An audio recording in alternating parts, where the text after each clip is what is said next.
c'est la 5e édition pour vous, la 3e pour nous. Donc effectivement, pour nous, pour les élus qui sont aussi là présents dans la salle, c'est un plaisir, c'est même un honneur de pouvoir participer à la promotion du monde de l'artisanat.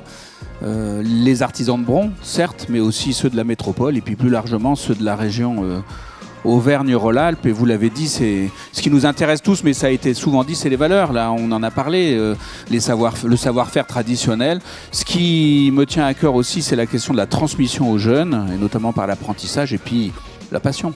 Comment la ville de Bron s'engage aux côtés des artisans ? Elle s'engage de plusieurs façons. D'abord, comme beaucoup de villes, en soutien aux associations de commerçants et artisans pour les rendre partenaires de la vie locale. Donc, comment on travaille ensemble pour animer la ville. Vous l'avez dit aussi, des acteurs de la vie locale et puis des vecteurs de liens sociaux. On a aussi un dispositif d'aide à la création d'activités qui s'adresse beaucoup pour les artisans. Donc à plusieurs niveaux, faisabilité, puis après on va plus loin sur l'aide à la création et même jusqu'à les accueillir en coopérative d'activité.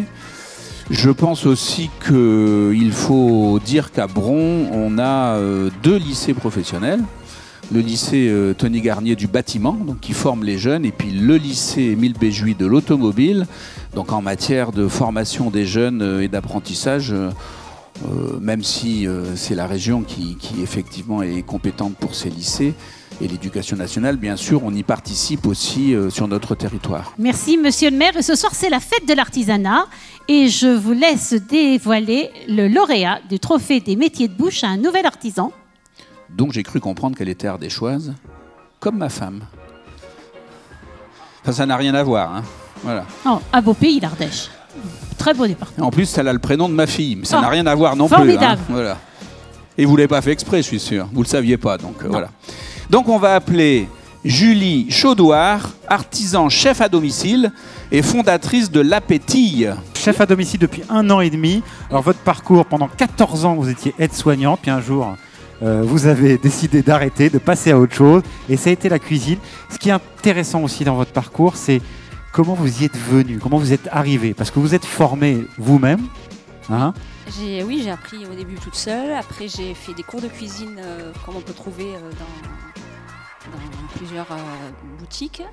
Et après, j'ai fait aussi une formation à l'Institut Paul Bocuse à Lyon. Ouais, en reconversion pendant 2 mois. Hein, comme quoi, ça. On reste dans la région, là aussi, hein, évidemment. Et puis, vous montez votre boîte. Auto-entrepreneur. C'est ça, au début auto-entrepreneur, pas réellement convaincu parce qu'il faut se faire connaître et l'Ardèche c'est un petit peu compliqué parce que chef à domicile il n'y en a pas ou très peu et du coup c'est un nouveau métier alors voilà.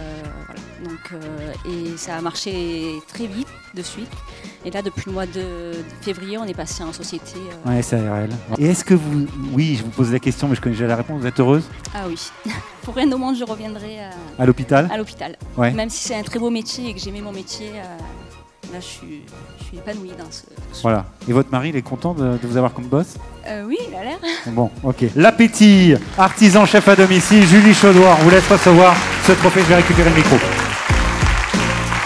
En tout cas, les images nous ont mis l'eau à la bouche.